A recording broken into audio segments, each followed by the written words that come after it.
Yan mga kanukis, no.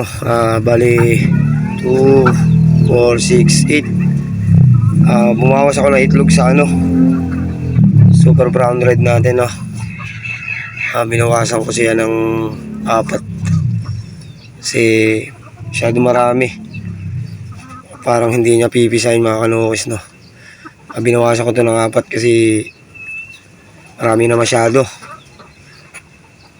12, hindi pa niya inuupuan, so binawasan ko muna siya ng 4. Nilagay ko muna rito yung 4 mga kanukis. Bali siguro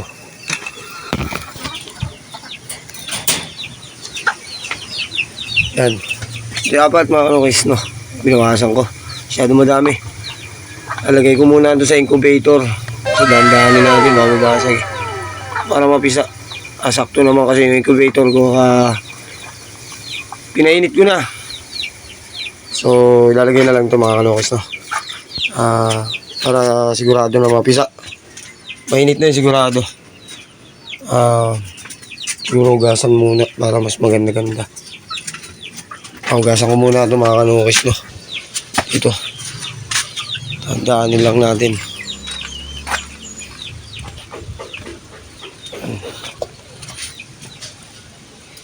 Sakto na yun mga kanukis, oh. Ilagay ko na sila sa incubator. Sakto yung temperature niyan mga kanukis. Mamaya luto yan, sigurado yan.